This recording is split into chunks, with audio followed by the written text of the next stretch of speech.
ಮೈಸೂರು ದಸರಾ ಮತ್ತು ಅಲ್ಲಿಯ ರಾಜ. ಮೈಸೂರು ದಸರಾ ಕನ್ನಡಿಗರ ಹೆಮ್ಮೆ, ಕರ್ನಾಟಕದ ಸಾಂಸ್ಕೃತಿಕ ಚಿಹ್ನೆ.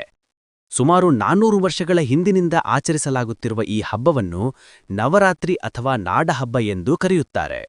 ಅಷ್ಟಮಿಯಂದಿನಿಂದ ವಿಜಯದಶಮಿಯವರೆಗೂ ನಡೆಯುವ ಈ ಹಬ್ಬದಲ್ಲಿ ದೇವಿ ಚಾಮುಂಡೇಶ್ವರಿ ದೇವಿಯ ಆರಾಧನೆ ಮುಖ್ಯ. ದಸರಾದ ಇತಿಹಾಸ. ಮೈಸೂರು ದಸರಾದ ಇತಿಹಾಸವನ್ನು ನೋಡಿದರೆ ವಿಜಯನಗರ ಸಾಮ್ರಾಜ್ಯದ ಕಾಲದಲ್ಲಿ ದಸರಾ ಹಬ್ಬಕ್ಕೆ ವಿಶೇಷ ಮಹತ್ವ ಇತ್ತು. ವಿಜಯನಗರದ ರಾಜರು ಈ ಹಬ್ಬವನ್ನು ವೈಭವದಿಂದ ಆಚರಿಸುತ್ತಿದ್ದರು. ನಂತರ ಆ ಪರಂಪರೆಯನ್ನು ಮೈಸೂರು ಒಡೆಯಾರ ಮತ್ತು ಪರಂಪರೆಯು ಮುಂದುವರಿಸಿದರು. ವಿಶೇಷವಾಗಿ 1610ರಲ್ಲಿ ರಾಜ ಒಡೆಯರ್ ಪ್ರಥಮರ್ ಅವರು ಶ್ರೀರಂಗಪಟ್ಟಣದಿಂದ ಮೈಸೂರಿಗೆ ರಾಜ್ಯಭಾರವನ್ನು ಸ್ಥಳಾಂತರಿಸಿದ ಬಳಿಕ ದಸರಾ ಮೈಸೂರು ಅರಮನೆಗೆ ಕೇಂದ್ರವಾಯಿತು. ಚಾಮುಂಡೇಶ್ವರಿ ಪೂಜೆ. ಮೈಸೂರು ದಸರಾದ ಹೃದಯವೆಂದರೆ ಚಾಮುಂಡಿ ಬೆಟ್ಟದ ದೇವಿ ಪೂಜೆ. ವಿಜಯದಶಮಿಯಂದು ಚಾಮುಂಡೇಶ್ವರಿ ದೇವಿಯ ವಿಗ್ರಹವನ್ನು ಅಲಂಕಾರ ಮಾಡಿ ಶೋಭಾಯಾತ್ರೆಯ ಮುಂಚಿತವಾಗಿ ರಾಜಮನೆತನದವರಿಂದ ಪೂಜಿಸಲಾಗುತ್ತದೆ. ಇದು ಅಸುರರ ಮೇಲೆ ದೇವಿಯ ಜಯದ ಸಂಕೇತ. ಜಾಂಬೂ ಸವಾರಿ.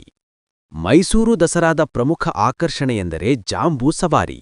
ವಿಜಯದಶಮಿಯ ದಿನ ಚಾಮುಂಡೇಶ್ವರಿ ದೇವಿಯ ಬಂಗಾರದ ಹೊಂಬಾಳಿಯಲ್ಲಿರುವ ಮೂರ್ತಿ ಅಲಂಕರಿಸಲ್ಪಟ್ಟ ಆನೆಯ ಮೇಲೆ ಕುಳಿತಿರುತ್ತಾಳೆ.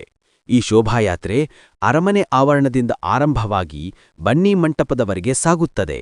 ಸಾವಿರಾರು ಜನರು, ನೂರಾರು ಕಲಾವಿದರು, ಜನಪದ ಕಲಾ ವೇಷಧಾರಿಗಳು ಹಾಗೂ ನೃತ್ಯಮಂಗಲದಿಂದ ಈ ಪಥಸಂಚಲನ ಕಣ್ಮನ ಸೆಳೆಯುತ್ತದೆ.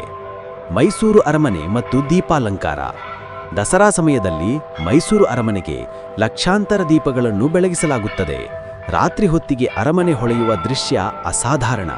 ದೇಶ ವಿದೇಶಗಳಿಂದ ಬಂದ ಪ್ರವಾಸಿಗರನ್ನು ಮಂತ್ರಮುಗ್ಧಗೊಳಿಸುವ ಈ ನೋಟವನ್ನು ಗೋಲ್ಡನ್ ಪ್ಯಾಲೇಸ್ ಎಂದು ಕರೆಯುತ್ತಾರೆ. ಅಲ್ಲಿಯ ರಾಜ ಮೈಸೂರು ಒಡೆಯಾರವರು. ಮೈಸೂರು ದಸರಾ ಹಬ್ಬವನ್ನು ಇಂದಿಗೂ ಮೈಸೂರು ಅರಸರ ಒಡೆಯಾರ ವಂಶವೇ ನಡೆಸುತ್ತಿದ್ದಾರೆ. ಇತ್ತೀಚಿನ ರಾಜ ಎಂದರೆ ಯದುವೀರ ಕೃಷ್ಣದತ್ತ ಚಾಮರಾಜ ಒಡೆಯಾರ್. ರಾಜಕೀಯ ಅಧಿಕಾರ ಇಲ್ಲದಿದ್ದರೂ ಅವರು ರಾಜ್ಯದ ಸಂಪ್ರದಾಯ ಮತ್ತು ಸಂಸ್ಕೃತಿಯನ್ನು ಕಾಪಾಡುವ ಕಾರ್ಯದಲ್ಲಿ ಪ್ರಮುಖ ಪಾತ್ರವಹಿಸಿದ್ದಾರೆ. ಅವರು ಪ್ರತಿ ವರ್ಷ ಚಾಮುಂಡೇಶ್ವರಿ ದೇವಿಯ ಪೂಜೆ, ಅರಮನೆ ಉತ್ಸವ ಹಾಗೂ ಜಾಂಬೂ ಸವಾರಿಯಲ್ಲಿ ಭಾಗವಹಿಸುತ್ತಾರೆ.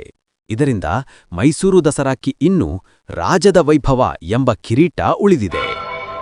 ದಸರಾ ಕಾರ್ಯಕ್ರಮಗಳು. ಮೈಸೂರು ದಸರಾದಲ್ಲಿ ಕೇವಲ ಧಾರ್ಮಿಕವಷ್ಟೇ ಅಲ್ಲದೆ ಸಾಂಸ್ಕೃತಿಕ ಮತ್ತು ಕ್ರೀಡಾ ಕಾರ್ಯಕ್ರಮಗಳು ನಡೆಯುತ್ತವೆ. ದಸರಾ ಪ್ರದರ್ಶನ, ವಾಣಿಜ್ಯ ಮೇಳ, ಹಸ್ತಕಲೆ, ಆಹಾರ, ಆಟೋಪಕರಣಗಳ ಪ್ರದರ್ಶನ. ಯುವ ದಸರಾ. ಯುವಕರ ಪ್ರತಿಭೆ ತೋರಿಸಿಕೊಳ್ಳಲು ವೇದಿಕೆ.